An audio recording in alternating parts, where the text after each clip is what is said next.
So in the past, we had very eminent personalities coming from India and abroad from premier institutes for delivering this colloquium lecture.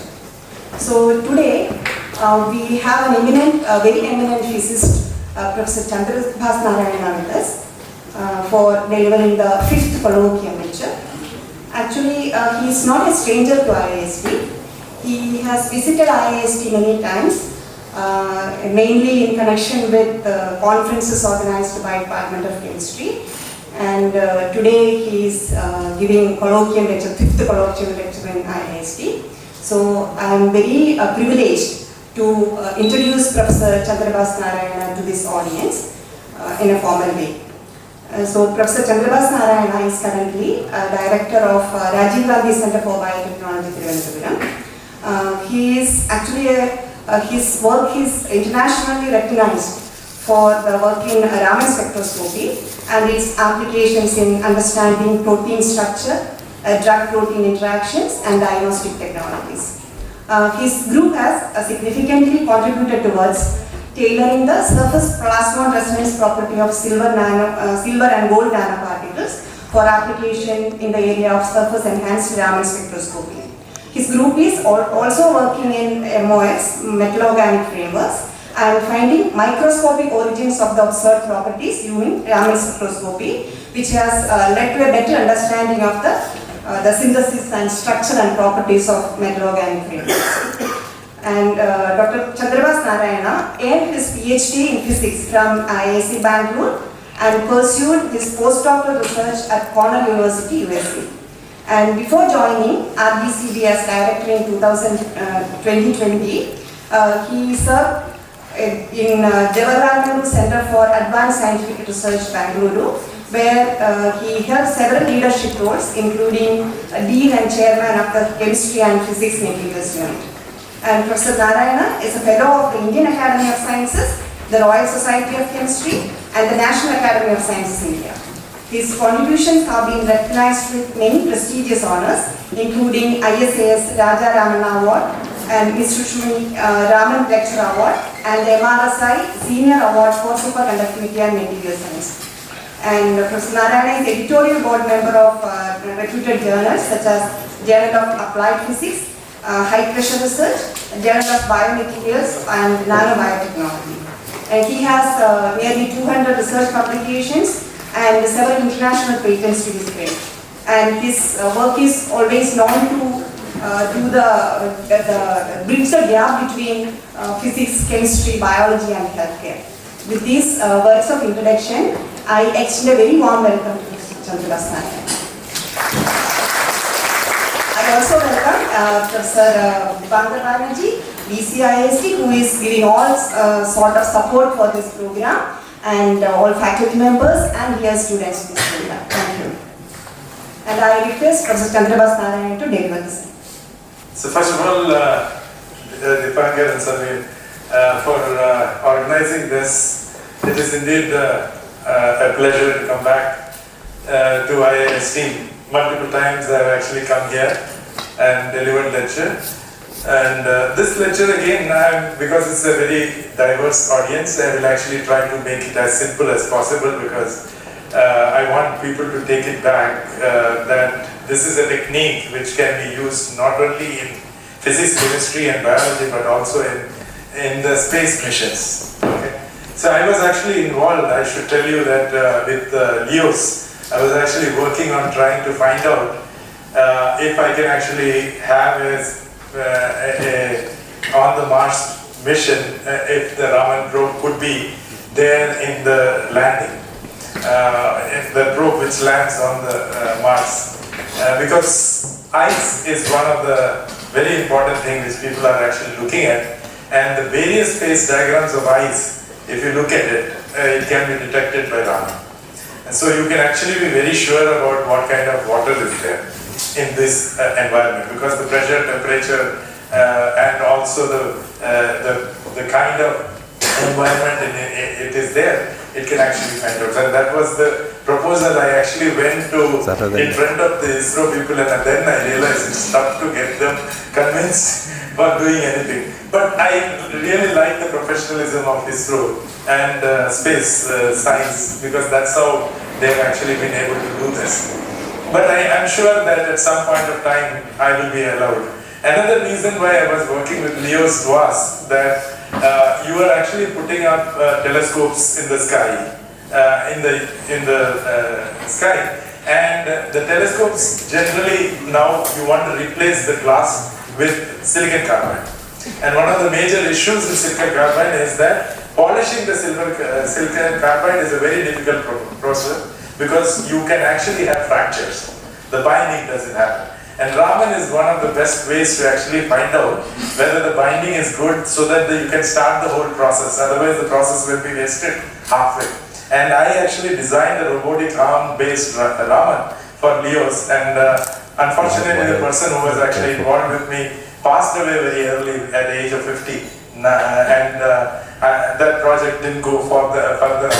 But the whole idea was that you can actually do these kinds of things. So I just wanted to motivate you that this is not just for some research. There is a lot of things you can do with this tool. And another reason why I'm always excited is because this is the only discovery which got the Nobel Prize, and it is actually of India. And all of us should know what this is. So with that in mind, I'm going to actually start.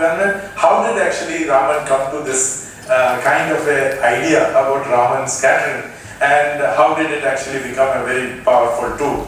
So the very important thing which Raman actually was very fascinated, and all of you should, observations. If you are a good researcher, you should have a very good observation.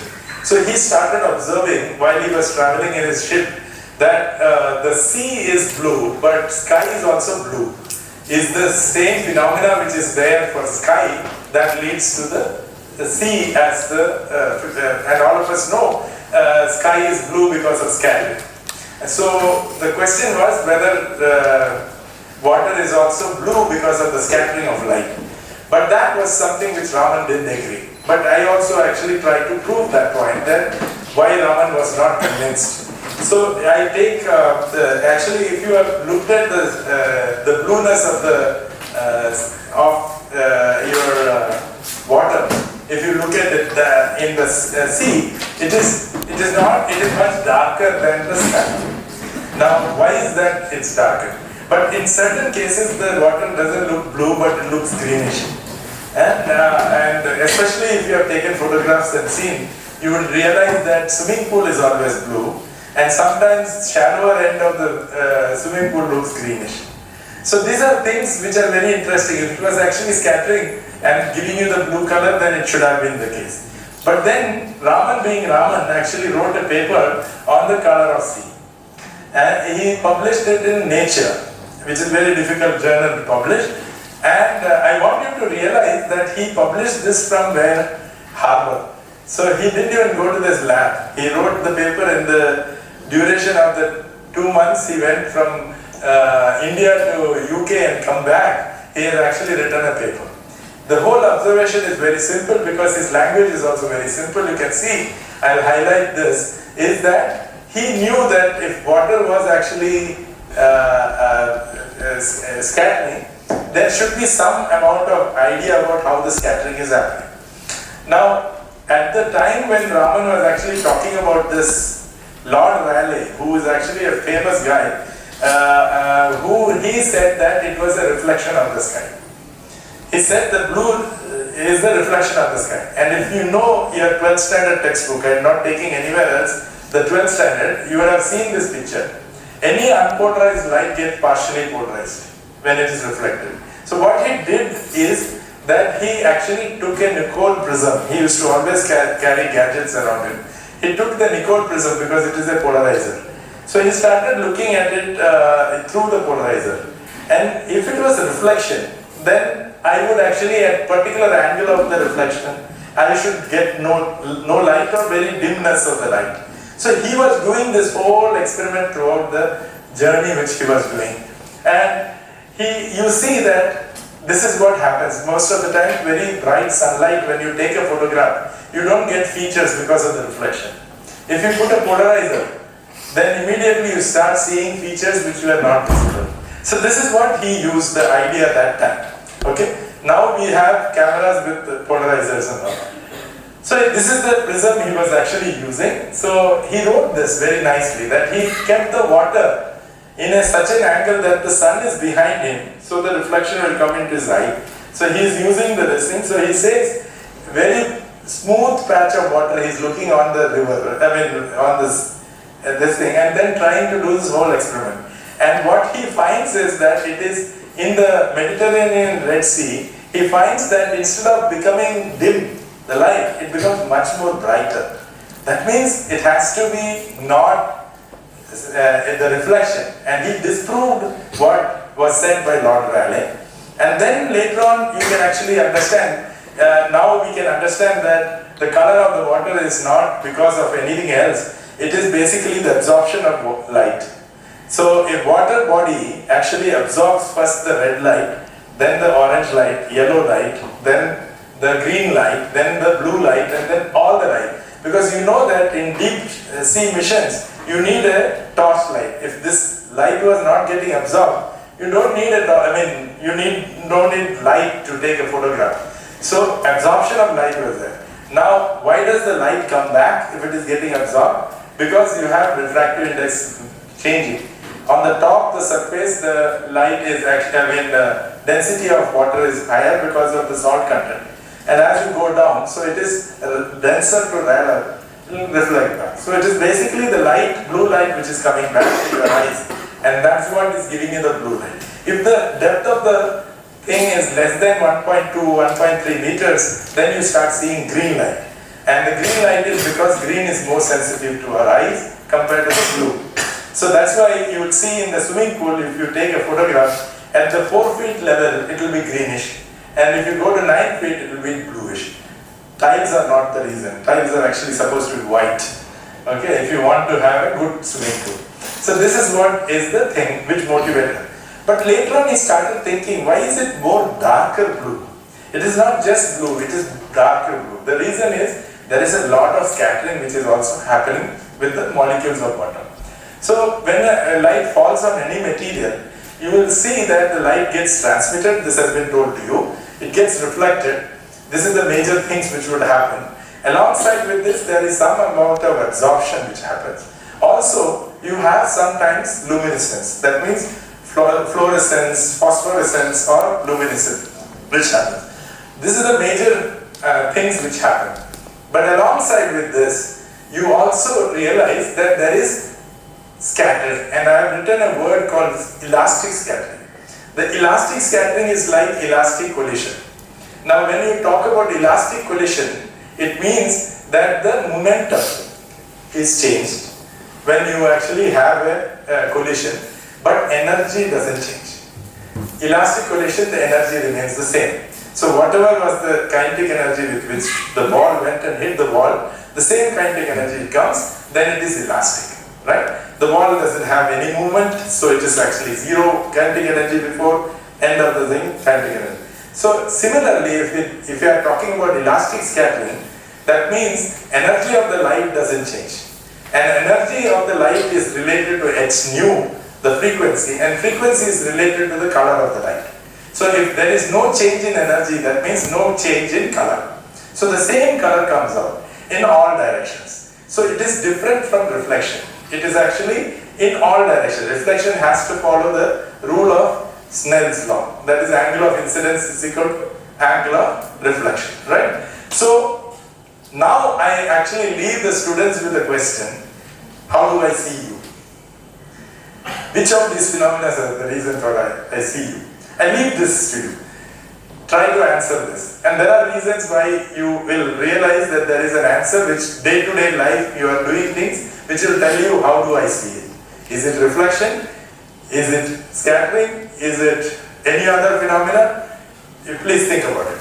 But alongside with this, Raman actually said that there is also red shifted and blue shifted light. That means inelastic scattering of light. That means the light color changes. And this light color doesn't mean that green becomes red or green becomes blue. It is red direction. So the little more frequency, degrees of frequency increase, which we are talking about. So when we are talking about that, so this is what Raman actually discovered, and this is why this technique is called inelastic scattering of light. Okay. And now how do I prove that inelastic light scattering happens? I can do this experiment very easily right here. So for that I need a laser. All of us know that monochromatic light it is. You can see the dust particle in the room, in a dark room, you can see the scattering from the dust particle. That's the blue color. And I have taken a transparent liquid, and this is nothing but cyclohexane, which is a transparent liquid, and you can realize that this scattering happens from the liquid at this point. You know that laser light is going in this direction. For me to see the light, I need the light to fall into my eyes. So naturally this light which is coming out is 90 degrees to it, and that has to be the elastic scattering. Now don't get confused with the color. Color is white in color, it's seen. It is not white. It is actually saturation of your detector, and the detector gets saturated, and that's why it looks like whitish. But if you are looking with your naked eye, it will look blue in color. So this is the elastic scattering of light coming from the liquid, and you see how intense it is. And that gives you a hint why I can see you. Now I put a filter which filters out the blue light, and you can see that the elastic scattering of light from the dust particle has got completely disappeared. Now I see different colors. This is Raman scattering, and this is the Raman scattering which is coming out of cyclohexane. Now this is very important, that when you are actually having inelastic scattered light, I want to see the inelastic lattice, to see the components what are coming out. I just need to disperse this light. I collect the light, put it in a dispersion agent, and disperse it. So that's what Raman actually did. He actually took the sample, passed the sample, filtered the light, he passed it through a prism, and this is a prism which actually has a photograph attached to it. He takes the photograph, and this is the one in IACS where he got the Nobel Prize for, and this is costing less than, at that time 10 rupees, now it is about, you can make this whole thing for 250 rupees, and that's all got a Nobel Prize. So one of the learning for you is that very big instruments are not needed for getting Nobel Prize, good ideas are necessary. And what did he get? He got this shifted light. You see the elastic scattered light, then this is actually the blue shifted light, and this is the red shifted light. And that's what he actually photographed and said, new origin of new light, and he published that in a Nature paper in 1928. And that is what got the Nobel Prize in 2 years. For a very interestingly, this didn't even actually know what was the use of it. But today when I am actually going to talk to you, it has multiple uses of Raman, and that's why that was actually there. Now if you really want to do a simple system of Raman, you can actually do it very easily. You take a laser, this is a 1,000 rupees laser which is available in Amazon, and you put a filter which makes it monochromatic, and then you pass it through a sample, and then you have a filter which actually filters out the green light. And now, because you know that collecting all the light, best way is fiber, so I use a fiber to collect it. So there is a collection optics which connects it to a fiber. Now this fiber actually is going to put it onto a mirror, and I use, instead of a prism, I use a grating, and I can actually get the dispersion of the light. If I disperse this light and take an SLR camera and take a photograph, what do I get? I actually get this elastic scattered light. So I told you, if my detector is saturated, it's going to look like it. It's actually green color. And now you can see slightly different green, red, orange, and all of those colors are coming. Now what you can do is you can digitize this. And if I digitize it, I actually get this. This is the elastic scattered light, and then I start getting inelastic scattered light. Now this is what Raman spectra looks like. Now why do you get such a spectra? Because there are certain things which are actually making this light to shift. Naturally some energy is lost from the light. In this is red shifted light, so energy is lost. If it is blue shifted, energy is gained. So something is giving energy to the light, or something is taking energy to them. And that is because of the vibrations of the molecule. And now vibrations of the molecules are very unique. Actually, you have two atoms connected to each other. This is exactly what you have been taught in 12th standard. Two balls connected with a spring. So any bond is considered as a spring, and any atom is considered as two balls. So these two balls have only one frequency. You know that degrees of freedom. It will tell you only one vibration is possible. And this vibration is stretching. So irrespective of whatever your diatomic molecule is, hydrogen, nitrogen, oxygen, you have HF, HCl, any of these things, all of them are diatomic molecules. They will have only one frequency, and that is stretching.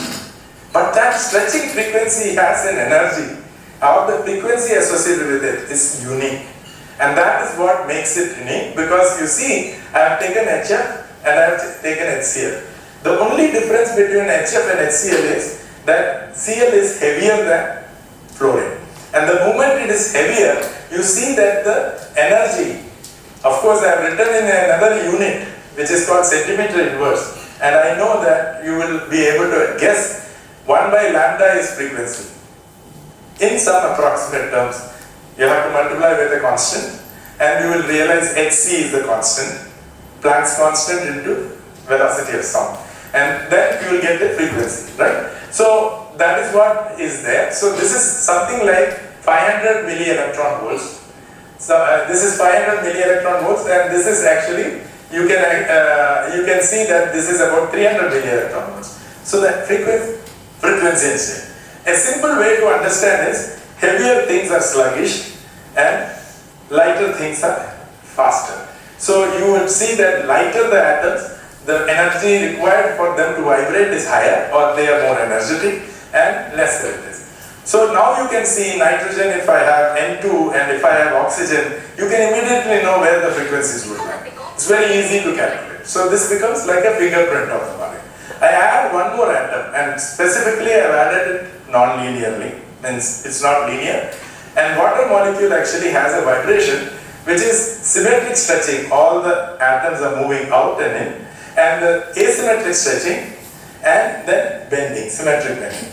Any molecule of this shape will have only these three vibrations. It cannot be different. And the frequency depends on the mass of the atoms and the connection between them, the spring constant. Okay. So basically that is what is the reason why we are having these vibrations. Now, very importantly, you realize that bending a bond is easier compared to stretching a bond. So naturally the energy required for the stretching is much more than the bending. So this is very easy to understand. Now I said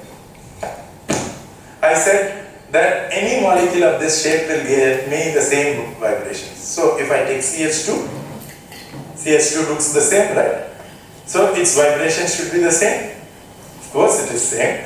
You can see symmetric stretching, asymmetric stretching, symmetric bending.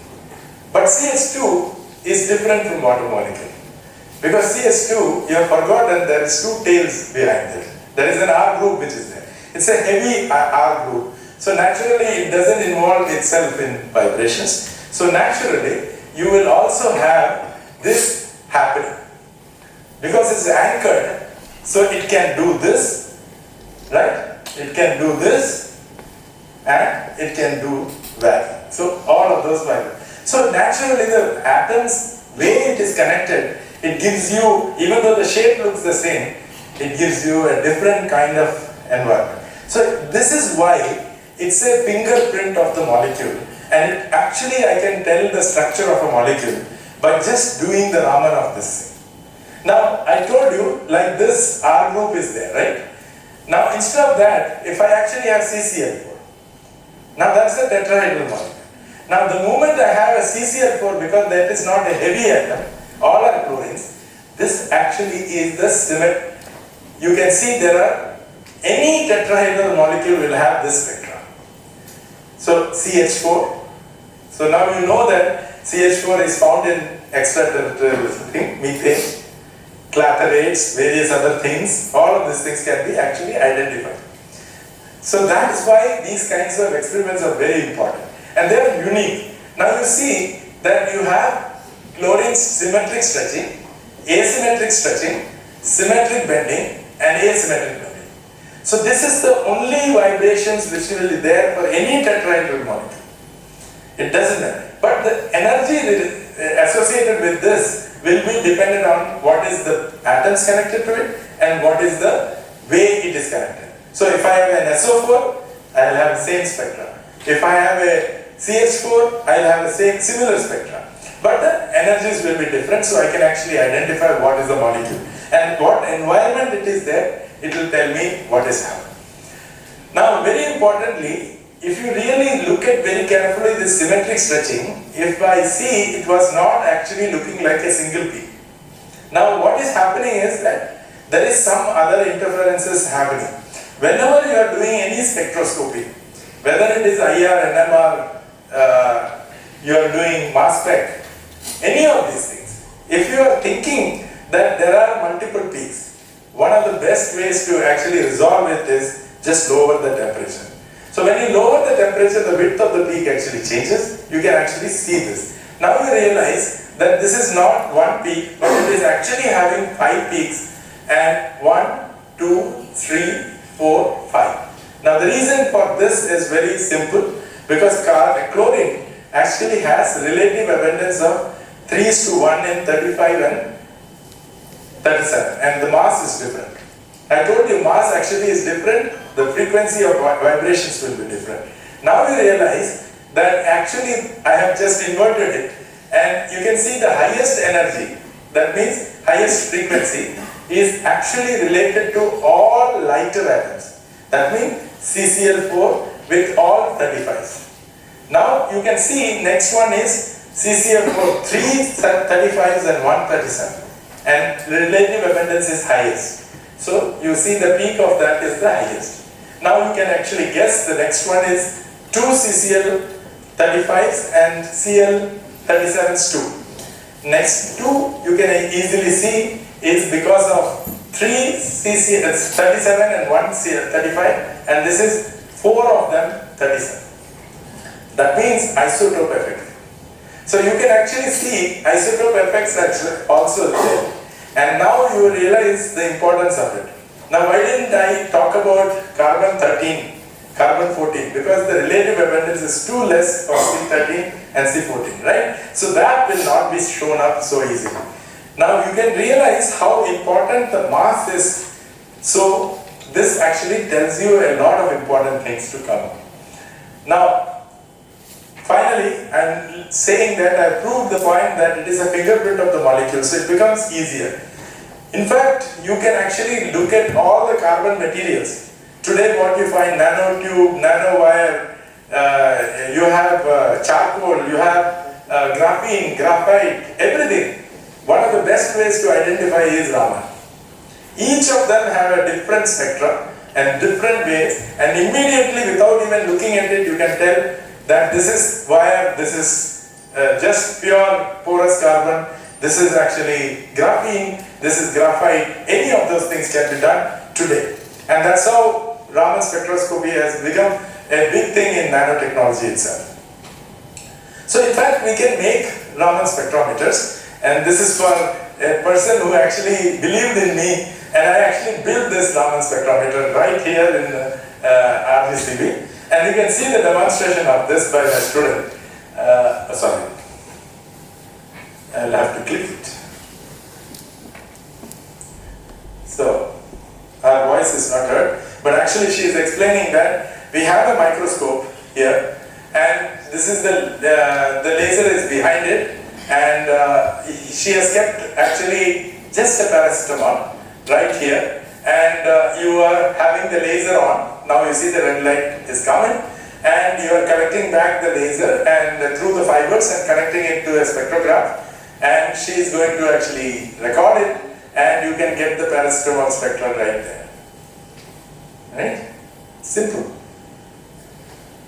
Right? So this is how it is. It is not that simple. Tomorrow you make it, you will realize there are certain things you may have to ask me how you do it. There are some optics issues here, and that is why many people don't make it. But I have, throughout my life, made my own spectrometers, and I have actually done all my experiments on my spectrometers. So that's why I'm so confident. And actually, this is for diagnostic purposes that in biology, which I'm actually trying to do. This was for Alzheimer's, which I was actually looking at, to be having a portable system which can go around. And this is what it is. So in fact, today Raman spectrometers can be as simple as this. There is a laser, and this is a mobile type thing. You can actually just, you are talking about organic fruits, right? What is, you are believing and paying money, right? Do you really know that there is no pesticide on it? So you can actually find out the pesticide by just incidenting a laser on that and seeing what is the type of pesticides used in your locality and find out whether it is really organic or not. So this is something which is a big thing. By the way, this is more important if I am actually making an Ayurvedic drug. Ayurvedic drug I am making, if my actual plants have been sprayed with pesticide, your pesticide will be there in your Ayurvedic preparation. Serious matter, and that's what we are trying to actually solve now, to do that. Fruits are okay, you have a lot of money, so you can pay, but Ayurveda is going to actually kill you if you are actually having pesticides on the plants which are actually the source for all of these things. So you realize what is the importance of it. Now I will actually show you, for the interest of physicists and biologists, and I will actually make it simple, how I use a tool like, I was talking about vibrations of molecules, but what I am going to say is, I am using the same Raman to prove electronic transitions. So electronic transitions and vibrations are quite different, so how do I actually use it? So this is a technique very rarely used many times by the electronics people. But I am showing that we were the first to actually do these kinds of experiments. So it's for the motivating the students that when you think about a problem, can I actually use my tool in a totally different way from what others use it? And this is one of the things where we are talking about topological transitions. Topological transitions are there in high energy physics. There are in many other places topological transitions are there. It is actually coined from there and it has come to condensed matter actually. So what I am actually doing is I am actually trying to perturb the machine. So I always say this, that if I want to know about you, if I want to know your potential, how do I actually know your potential for a particular job? The way is to put stress on you. If you break down, you are useless. If you don't break down, you are okay. That means you should not have any change when you are stressed. So I actually use to study materials by actually applying two parameters. One is temperature, another one is pressure. And pressure is a very, very important parameter because it's a clean perturbant. Pressure only changes the volume. And when you change the volume, you are actually squashing things. And when you are squashing things, a lot of things happen to the material. So, what is pressure? Force per unit area. And you can see your center of Earth is about 360 gigapascals. To tell you in atmosphere, it's 3.6 million atmospheres. So that is the pressure in which the center of Earth is there. Okay? And this pressure is where you have iron. Iron is actually present. You know that iron is the reason why we have magnetic field, and it is actually in a molten condition. So people have been trying to simulate this in lab. Can we actually simulate such conditions? Yes. You can use diamond anvil cells. So you have two diamonds, whichever diamond you wear, that exactly the diamonds are used. And I have flattened one of the tips of the diamond to a small size, and I put a metal gasket inside and put a sample plus your liquid hydrostaticity. I actually put it and then I pressurize it. How do I generate such a pressure? If I take 5 elephants, each of them are 5 tons each, and I actually put them onto a surface which tapers down to 1 square millimeter. If I bring down to 1 square millimeter, that means 5 is 5.3 tons, 5.3 elephants together. If I put it, it's equal to 3.6 million atmospheres. And if I put the iron underneath that, I can actually get the situation exactly. So this is a simulation, but actually I have reached 3.6 million atmospheres with hydrogen. And that was because of the interest in universe itself, where maximum hydrogen is present in which planet? In Jupiter. And Jupiter's hydrogen content is very, very interesting to study. People are talking about superconducting hydrogen and other things there. And so that was when I reached 3.6 million atmospheres on this particular material. So I actually use very simple things. It's just, you can hold it in this and I can actually produce that kind of a pressure. Because the diamonds are transparent to light, you can actually pass light through it and you can see the light passes through it and you can do Raman on it. Now, what is this topological transition? Or there is one interesting concept called topological insulators. So topology means the shape, size on top of it. Now you can see that a mug which has a hole here, that is the invariance part of it. I can take the mug and convert it into a donut without breaking the surface. Without breaking the surface I can do. You see the animation here? I have gone from a cup, which is a cup, and you can see inside layer comes out and it actually forms without breaking the complete topology. So this is, and the whole is the topological invariance which is there. So this is a mathematical concept, and in this, in material science, it is a very interesting concept where you have a topological insulator, because you know insulator is band gap is there, right? There is a conduction band and valence band, there is a gap. Now when you start bringing the gap together, usually it will become semi-metal and then it will become a metal in normal conditions. That is what happens, that's what normally happens. But if suppose that doesn't happen, if you actually suddenly bring it down such that some part of the valence band characteristics goes into the conduction band and conduction band goes into the valence band, then suddenly there is a difference. It was a band insulator, now the surface actually becomes conducting. So the surface is conducting, but the bulk is actually insulating.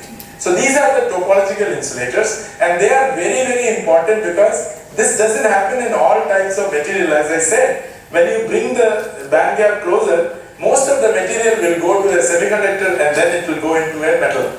But these are materials because they have a very strong spin orbit coupling, and because of this, this becomes a very interesting material. Why are they important? Because if these surface states have Majorana fermions, then it can actually be leading to a quantum computing material. And similarly, if you actually have some locked properties, spin momentum locking, then it becomes faster electronics. That means you can have race memory or various other kinds of things. Same material. And now, if they are actually having slightly different properties, they can become thermoelectrics, waste to energy conversion. All of these things are possible. So these are very interesting materials. But they are actually nothing but electronic materials. And that's what we are looking at. So you can take this and you can drive this transition happening. But one of the things to understand whether a material would transform to a particular state, that can be simulated, because usually chemists would do, they will add an atom. Because when you add an atom where it should not go, that's called doping. When you dope it or alloy it, then you are creating some sort of a stress. So this can be simulated in a pressure experiment beforehand. So I can apply pressure, and from pressure I can actually transform these things. Now that is what is the interesting aspect. So why is this very interesting is because till now we thought of conduction as conduction because of electrons. We never thought about electrons as spin. Now in topological insulators, because their time reversal symmetry is there, that means this cannot reverse itself, the spin cannot reverse itself. The spin will always go in this direction and the other spin will go in this. So these two currents will be flowing opposite to each other, and if I populate more of this, then only current will flow this way and it will be very fast currents. Because unlike the electrons, these spin electrons actually travel very fast, and that means the speed of conductivity goes up. And that's why we can have two-dimensional topological insulators, three-dimensional topological, because the conduction is all on the surface, not inside the bulk. And that's what makes it. So basically, the idea is that if you have this spin, it can never go back. They are all conducting in the opposite directions. Now, one more concept I wanted to tell you is the topology comes from the fact that there is something called the Fermi surface. So this is how the atoms are arranged in a lattice. And you can calculate the energy diagram, energy versus momentum, that is nothing but momentum is here. And so this gives you whether this is a band structure of the electrons. And if I actually go to the three-dimensional part of it, so then I start getting a surface. And this is called the Fermi surface. Now this Fermi surface defines whether it is a metal, semiconductor, insulator, and all of those things. Now, very interestingly, if I can perturb this surface by actually bringing them closer, and if suppose this closer thing ends up in producing a neck at the surface, and or it makes it a void, then suddenly the topology actually changes. And this topological transition is called electronic topological transition or Lifshitz transitions. And there are many materials which are known to be having this electronic topological transition. These are very interesting materials. Again, they have a lot of electronic properties changing. They can actually produce electronic materials for future use. Now, one of the ways to find out whether that kind of an effect is happening is by doing something called angle resolved photo emission spectroscopy. That means you are sending in a photon, knocking out the electron and finding out the energy of the electron. If you find the electron where it is coming from, you can actually make the full the band structure. And that is the method which is used for determining the band structure. So you can see this is the conduction band of a particular nested system where you can see that the band is actually formed. Exactly what you have calculated. So you can visualize it. But only problem is, for our purpose, you need the surface to be very, very clean. It should be not perturbed. It should be freshly clean. Now I am pressurizing something inside a liquid. There is no way I can have a clean surface. So ARPAS is impossible. So you cannot get the band structure of the system with ARPAS. And this is where the problem starts. And that is where I brought in a this way of actually proving. Yeah. So what I have actually done is I cannot use ARPAS in the high pressure conditions. So what I have actually come out with is, can I actually use Raman and prove whether this is a topological transition or not? And that's what I'm actually going to do. So basically, this material, BITE, is the material which I am looking at. And you can see that it is made up of two materials, Bi2TE3, and there is a Bi2TE3 layer. And in between sandwiched is bismuth layer. So the bismuth layer is sandwiched in between. Now if you look at this, it becomes BITE. Now we know that Bi2TE3 is a topological insulator, 3D topological insulator, and this we have actually already proved that it's a weak topological insulator and it is having multiple phase transitions under pressure. Now what we wanted to understand, and it is a very good thermoelectric material, it has been already shown in this particular system. Now what we wanted to know is, when I sandwich a bismuth layer in between, does it have an interesting transition or does it retain its property of topological transition? And that is what we wanted to look at it. I will actually go forward.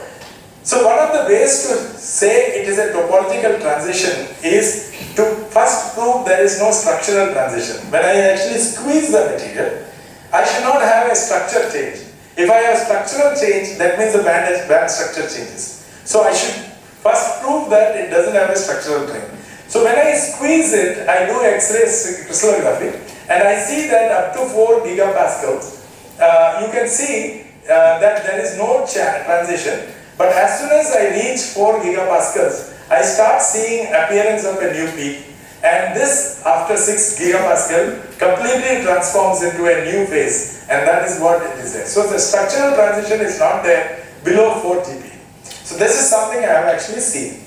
Now, I do Raman, and I said Raman is actually vibrations. So now you can realize that vibrations are actually calculatable. So you can put it in a computer and find out what are the different vibrations which are present in this.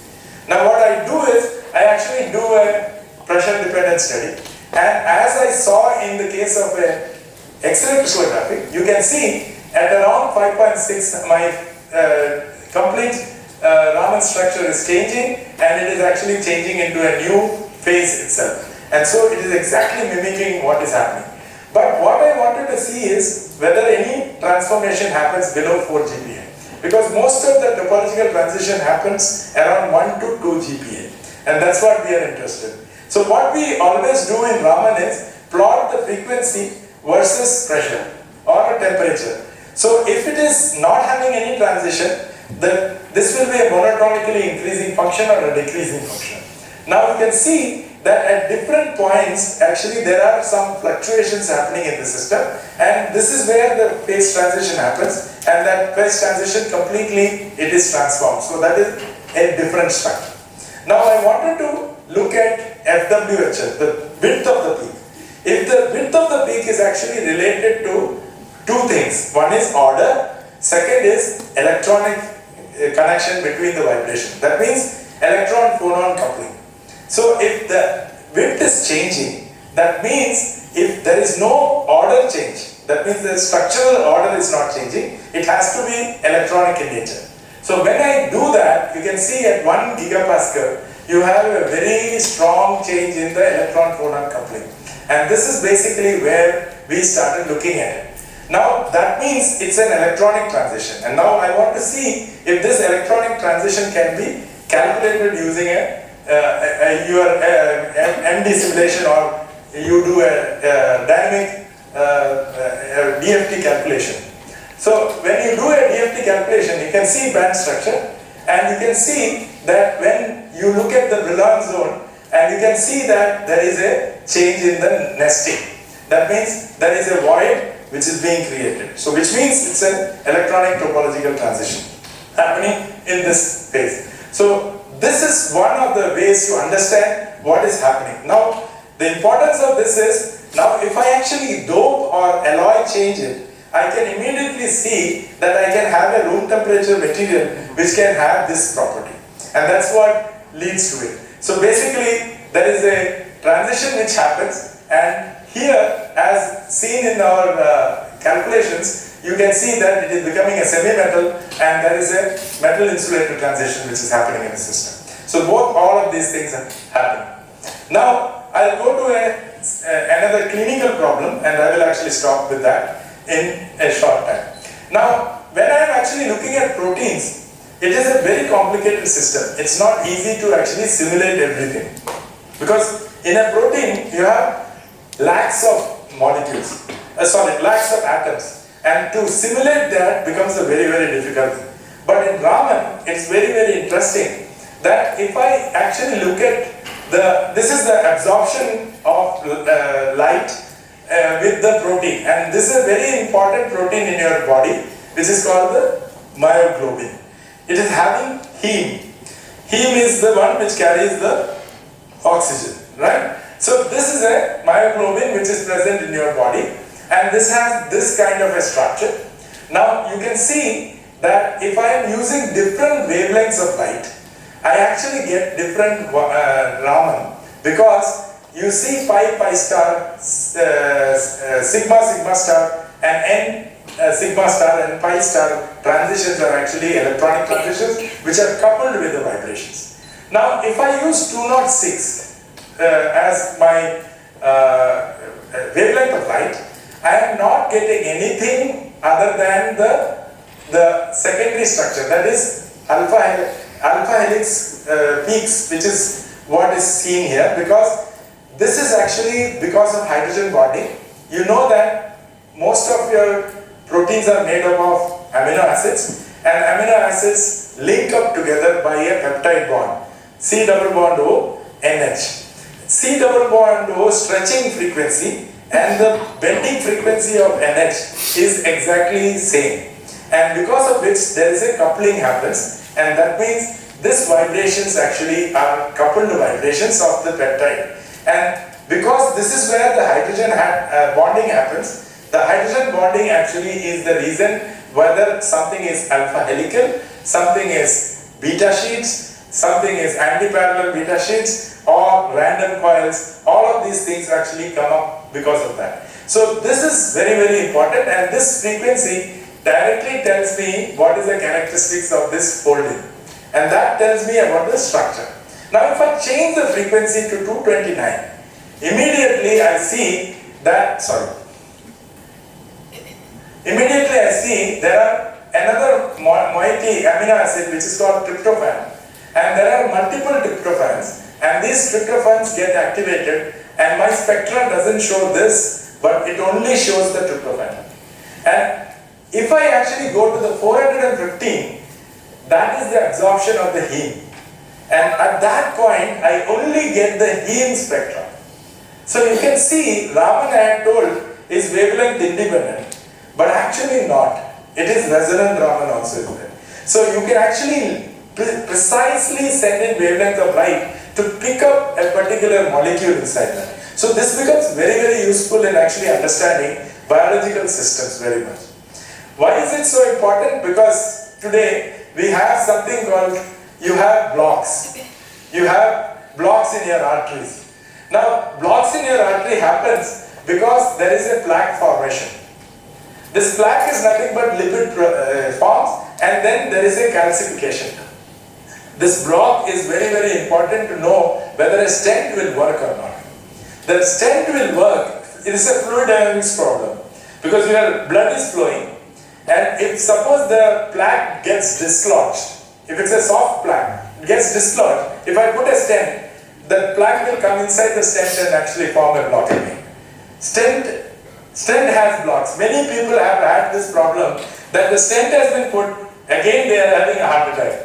At the same place, because there is a deposition in it. Because if it is a soft plaque, you should not put a stent. If it is a hard plaque, that means calcification, you put a stent, this will remain there and you will have no problem. So that's why many people actually have this problem. They put the stent, again they had a heart attack on the same place. Exactly. Okay, so this is something which is very important. Now you can realize Raman, because you can actually have a Raman fiber go inside through the catheter. You can actually do this in situ, but this is an ex vivo. So you can see a normal arteries Raman, and this is the lipid-rich plaque, which means it's soft plaque, and you can see a totally different spectra, and you can see a calcified plaque, which is basically because of hydroxyperite, calcium hydroxyperite, you have a strong signature.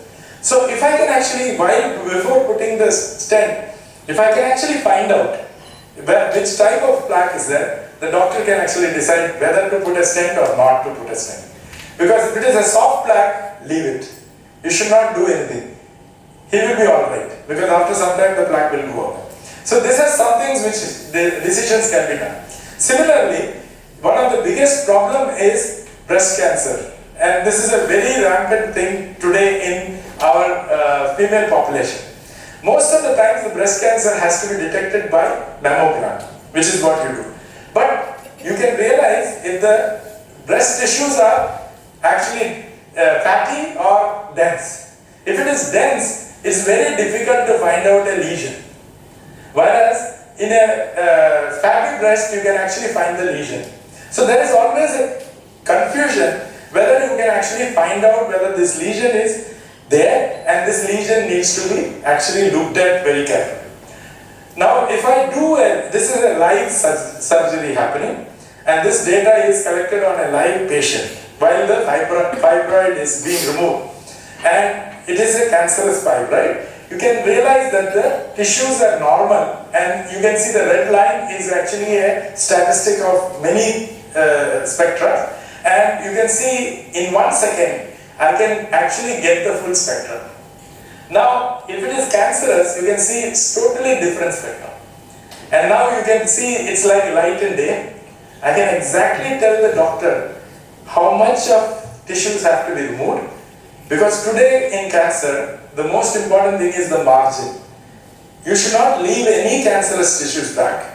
You should remove off all the cancerous tissues, because the relapse is a very, very important problem. So you can see the importance of using this kind of a thing. So in histopathology also, it is a very, very important thing.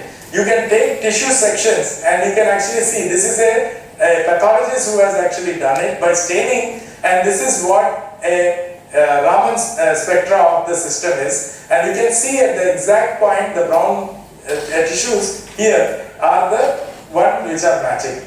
But it is also very so this is a complete tissue which is completely cancerous. You can see that it is completely cancerous in this system. But what you have to realize is that there are some false negatives also. There is no, this is a very clean tissue, but you do see some appearance. So there is a second need to be looked at very carefully, whether there are some cells already present in that which are actually cancerous. So this is becoming more and more used now clinically, and we can actually look at it. Now I am going to stop with this one example. So this is an example which I have actually worked with a clinician. Basically this is in Trivandrum Chaitanya Hospital, which is there. You would have seen that hospital. This doctor is there, Minumathan. You can actually get cataract operation done. He is a very good cataract surgeon. So he came to me with a question. The question was, he was actually doing one of the major issues in India is, or anywhere, until you stop seeing anything, you don't go to the cataract surgery. That means it's a matured cataract. So matured cataract, what happens is that you have to actually do the surgery, you have to use a dye. So basically what happens is that how do you do the cataract surgery? So you can actually, if you are not using the laser, if you are actually using just so you put in a type N blue, which is a staining dye. For epithelial tissues, it can stain. And if you stain it, you get a bluish color to the epithelial cell. So you are actually making a tear. So they take it like this and make a circular tear. That's called capsulorhexis. Once you do it, you can see as the tissue is getting torn, you get more and more blue color. So that tells them that you are not actually, you have made the complete tear. If you don't make a complete tear, you cannot put the artificial lens inside. So this is why they put the type N blue. Now, after this, they will use a thing to coagulate all of this, and suction they'll do, and they'll put the artificial lens. Now the problem was, in some cases, the vision doesn't come back. So the question was, is there a problem? What is happening in this case? In something like 5 to 6% of the cases, you are not getting back the vision. So after a cataract surgery, you put in the lens. You should get perfect vision. There is no need of actually loss of vision, because the lens goes and sits back, because you have already calculated what your lens requirements are. This was the question. What is happening to because it's a capsule. The capsule is actually put in. Now there are only two reasons why this can happen. One is the lens capsule becomes very rigid, or lens capsule is actually becoming, elasticity is lost. So if elasticity is lost, it will hold the lens in different angle, and that's where you lose the vision. So the question was, what is happening to the lens capsule? And there is no technique in the world to actually answer this question. This question was what was puzzling the whole of cataract community, and there are multiple papers they have tried to do it, and they couldn't get the solution. So he came. So what I looked at is, what is the lens capsule material? The lens capsule material is nothing but collagen. And collagen is actually a triple helical system. So it is just a triple helical system which actually makes a network, and then you have sulfur-sulfur bond, which is called the 7s domain, and it actually gets connected to each other. So it is like a network of this thing. It is actually there. Because most of it is porous, you can see through it. Nothing, vision is not blocked, but most of it is actually fiber. And if you look at it, you can realize some more proteins are there below that, but this is not major. This is the collagen, which is collagen 4, which is the major thing. So as soon as I looked at it, I actually thought like a normal human being who is not working in biology. I said, it looks like my fishing net. So if it is a fishing net, very beautiful, it has elasticity and it is strong, right? The moment it actually starts, you use it, you start making networking here and there. So cross linkages, if it happens, you will realize the elasticity is already gone. Now the question was, can I actually detect? Another thing is, you can see that the braids open up, again the elasticity is gone.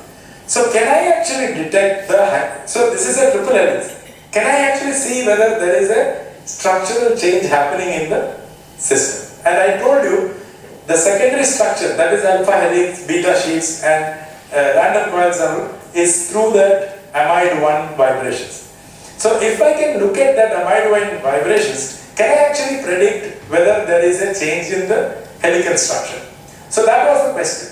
And indeed, what I realized is, when I use different dilutions of trypan blue, you can see this is as concentrated as in the bottle, and this is 5 times dilution, this is 10 times dilution, this is 50 times dilution, and this is 100 times dilution. I do it. This is the percentage of alpha helical content. So you can see the concentrated trypan blue is actually changing the alpha helical content. That means alpha helix is becoming opening up. And from the Raman, I am cutting short this thing. In Raman, I can actually see the presence of a loose thing which is happening. Now, what I also realized is that it is not the trypan blue alone. You need the light. If I don't put the light, it doesn't actually cause. Because when I am using a microscope to see this, or Raman scope, I have to put white light. The moment I put the white light is the effect. You can realize that if these are two concentrations, this is as concentrated as it is in the bottle, and this is the concentration with the 5 times dilution. And you can realize that as soon as you start the experiment, within 10 seconds, as concentrated goes more than 60% loss of alpha helical content. That means the light and the trypan blue is the problem. Now you can realize it's a photochemical reaction. Trypan blue in presence of light is actually giving reactive oxygen species. And any reactive oxygen species will change the protein structure. This is a well-known thing. So that is what is happening. Now what is the interesting aspect is, in the 5 times dilution which the doctor uses, up to 10 seconds, there is absolutely no change. It's only after the 10 seconds this effect is coming, 30 seconds. You see the alpha helical content changing. So this is a very important learning, one. Second thing is, cross linkages I wanted to see. Now cross linkages also I can test by doing a simple physics experiment.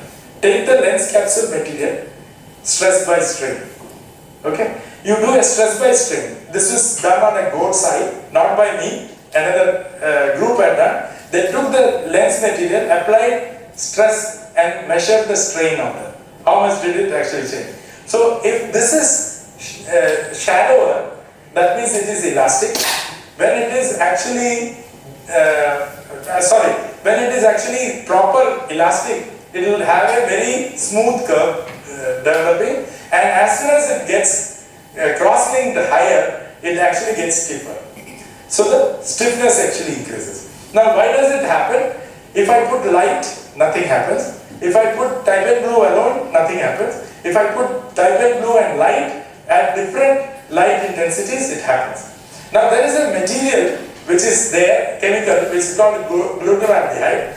And if I put glutaraldehyde, because it's an oxidizing agent, sulfur actually gets oxidized and it forms sulfur-sulfur bonds.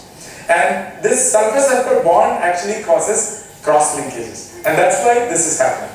Now I wanted to see where if I don't use, if I put the light and the type and blue, does it actually cause? So I did the Raman. You can realize this is the sulfur-sulfur bond peak, and this appears in glutaraldehyde, and exactly at the same point, it actually has the same thing. So basically, two things are happening. If you expose if you put in your type in blue and put a light for a longer time, then you are actually causing two damages. One is, the braids are opening up, that means it is becoming unstructured. Second is, it is getting interconnected, so that means it is becoming stiffer. So naturally, that is the reason why it is happening. Now the question was, how long can they do the surgery? So the question is, in 5 times dilution, you can only have this surgery done 10 seconds. Now, is this a feasible thing? And surprisingly, yes. The thing is that just after the capsular excess, they actually put lot of water. So it is diluted. Right? So only till the capsular excess, they actually have a concentrated system. After that, it is actually 100% diluted because a lot of water is used to, and that completely gets.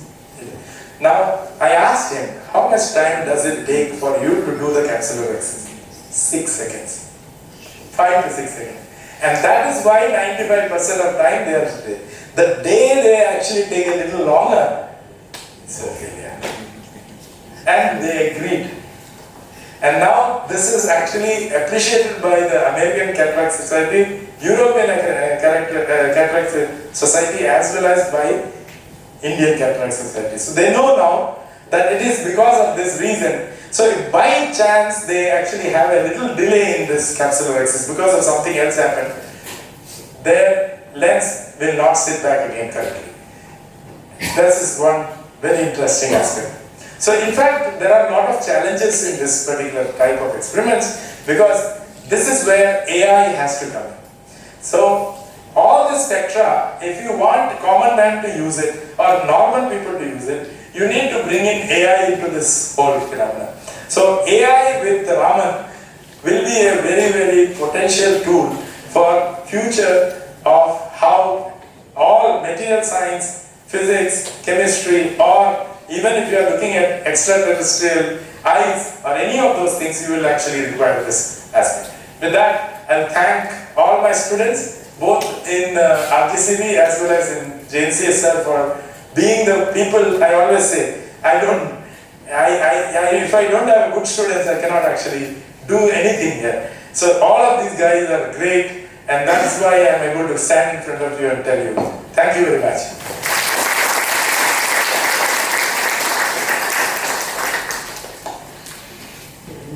About the swimming pool, right? Yes, yes. Where the shadow part of the swimming pool is blue and the green. shadow is green and the deep one is blue. Yes. But in the ocean, you said it is the fact that you are having salty water at the top and clearer water at the bottom. That change in the refractive index along with the total reflection is what is giving rise to the different colors. In a swimming pool, you expect to be uniform composition, right? Correct. So what is it that you have tiles, no? White tiles. There is a reflection from the So tiles? up to about even a half a kilometer, the light will go through. You can actually get white light. You can see through up to about maybe about 500 meters or something like that.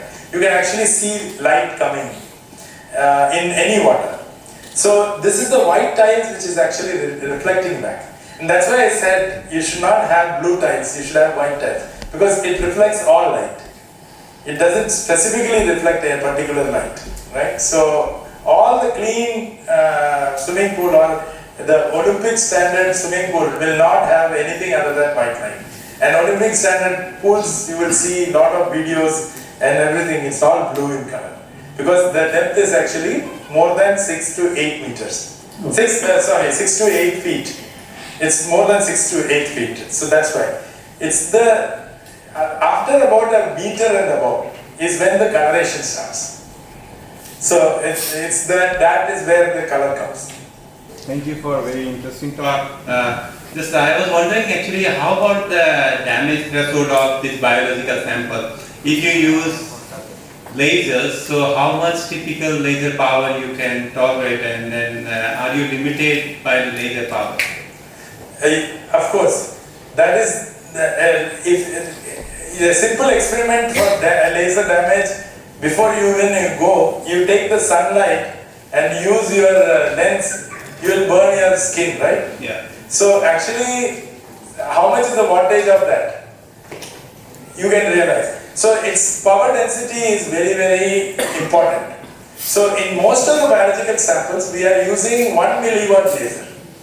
We don't use more than 1 milliwatt or maximum 10 milliwatts. That is the maximum we use. And we first check whether it is burning the sample. One of the ways to know whether it is burning the sample is if you start seeing carbon spectra. The moment your skin or any biological system is organic, so it will produce immediately carbon. So you will get the 1500 peak, 1550 peak, and you will get the 1350 peak. These two peaks will come up if it is carbonized immediately. Yeah, so we will actually make sure that the powers which we use is very, very low and only increase it slightly so that we are not compromising on the burning. So your question is very valid. So you have to start with a very low power. Yeah, in that, just in continuation of that, because nowadays a lot of research going toward the quantum imaging. So do you think that quantum imaging will help actually? Because quantum imaging in low light conditions, it gives like a better resolution, or your SNR will be better. So anything is explored in this direction? Not explored, but yes, you can actually use lower resolution and you can enhance the signal. So basically, if you look at any of these things, if it is low, then you have to accumulate for a longer time. The intensity is low, then you have to see whether over a period of time. All of these things depend on absorption. If there is no absorption of that particular wavelength of light, then you are safe. You can actually, you may not heat up. It's only because of the absorption that happens. So you can even move the wavelength of light to different wavelengths to test out which wavelength is not actually affecting it. Yeah. So the experiment of the breast tissue, while it was done, I showed you that it was 100 milliwatts. 100 milliwatts 1 second. So 1 second you are putting 100 milliwatts. It won't burn. Okay? And breast tissues may not actually absorb. It's already not the brown skin, it's actually removed and you are actually accessing directly the fibers there. So they do not absorb in the 785 wavelength which was used. So it doesn't absorb in the IR region. So that's why it was possible to do with 100 milliwatts 1 second. You could actually do those experiments. Sure. Thank you very much.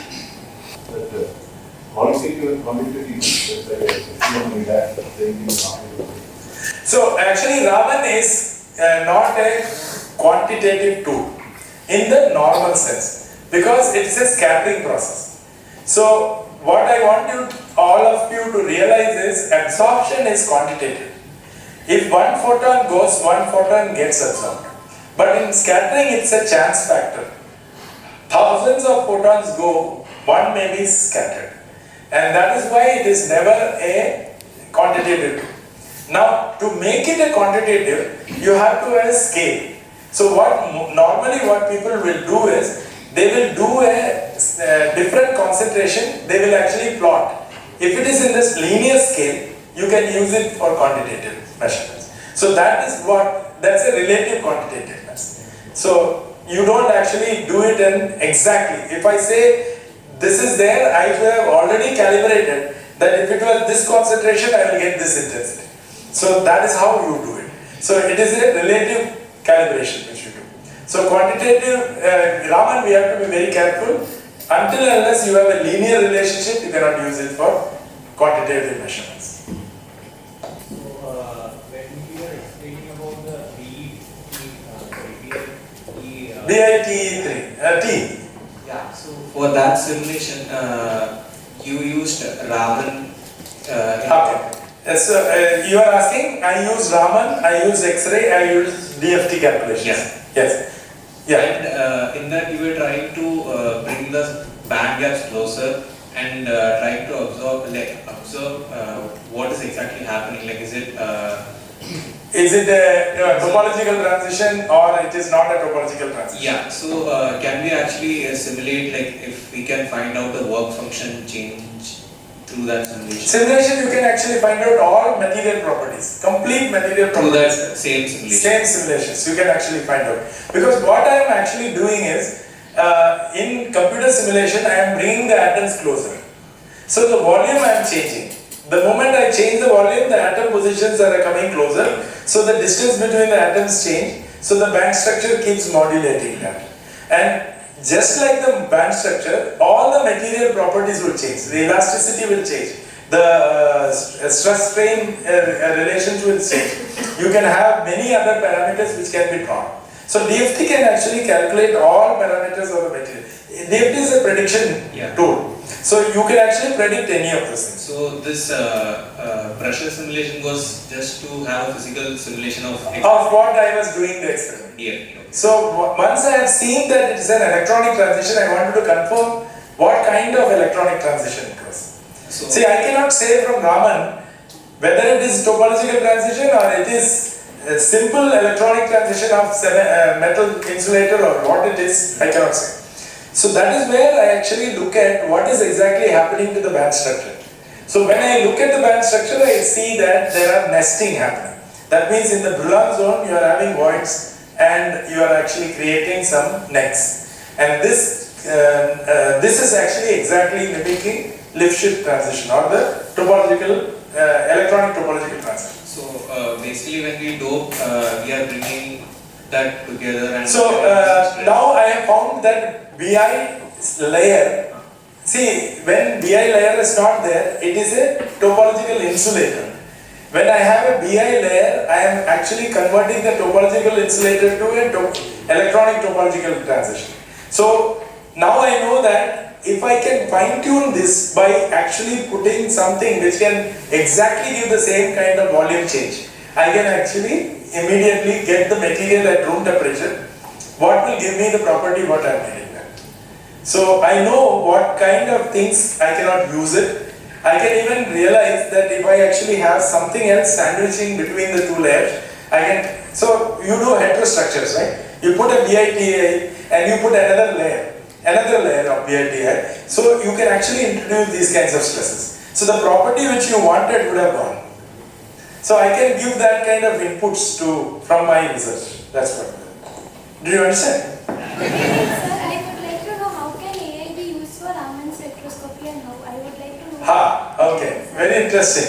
So the whole point is that whatever interpretation I was doing is because of my experience, right? But how much can I actually interpret a spectra? The spectra is looking like this. To you it will look totally different. For me, I can see a small variation in that and say that there is, you may say I am making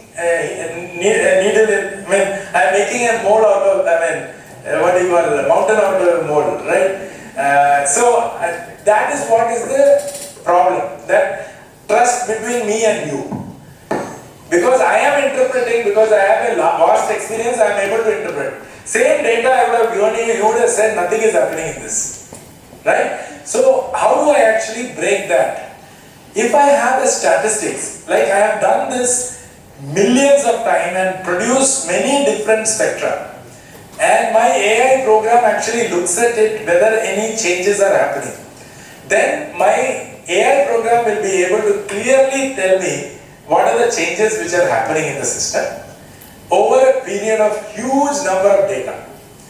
And this becomes very, very useful, let us say in a case where I am actually trying to figure out what I saw is that in a very tiny quantity, I saw something. If I have done it over a large system and I know that the spectra will look like this in multiple different variations, I do it there, I can do it. An example for this is if I am actually in the space mission, I put my Raman spectrometer there and I am actually taking a rover and going around and testing all kinds of things there. Let us say, hypothetical. Then I am actually seeing water, ice, and a particular spectra comes, if my AI has done a huge number of study on various different forms of eyes, then I can actually be very sure that I have found eyes or not. Right? I am just giving an example which is more closer to this institute. That's why. Similarly, if I would have given an example for a biology, then I am actually looking at tissues variations, right? If I am taking, say, skin cancer, or I am looking at oral cancer, I am actually doing a complete scan of it. I want to know whether this particular individual's lesions are actually cancer. If I have actually done this quite a lot of time, then I know that these signatures actually means that this is cancer. It may not be the real tissue.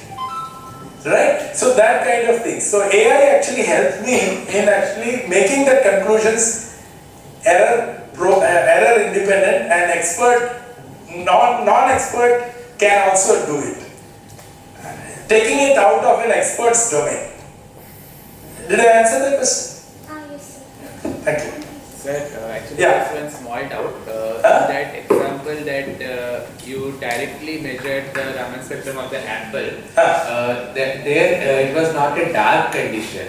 So, So okay, since you have done Raman, you always switch off all the lights. Right. Actually, in principle, if my signature which I am getting is stronger than the background noise, I can actually filter it out. Another way, what I will do, again, what I will do is I will take a Raman spectra on a clean state, see what all things come because of this. I will actually, those things I will actually subtract it out. So I can do it in a bright sunlight. There is no problem. So actually, because we do on experiments where we don't know what I am going to expect. That is why we would not like any other thing to interfere. But when I am actually looking for a pesticide, now how do I know what are the pesticides used in US is different from pesticides used in India. So I know what are the different pesticides which they will use for a particular crop. Right? So I will do the Raman of all those pesticides. And I will know the specific signatures of each of these pesticides. And when I am doing it, I am only looking for that pesticide. So if I do a subtraction of all the background, doesn't matter. I will get that peak, right? Now you understood. So you can do it in daylight. Otherwise you cannot give it to a farmer, or you cannot give it to an industry. That's all. To have Chandrabhas, actually I saw him after 30 years of our ISC days, and of course we were both very thin. We had almost 5-year overlap at ISC in Bangalore, and I used to only visit Raman building, and you were in that. so we didn't meet that often apart from Gymkhana. Yes, and football ground. Yeah. So he's also a student of Professor A.K. Sood, who is the principal scientific advisor, and it's quite amazing. I am getting amazed, he was a physicist. How he had picked up all these, which I don't understand, but today's your talk, I could make out quite a few things. Thank you very much, for coming over. And I hope our students got this flavor of,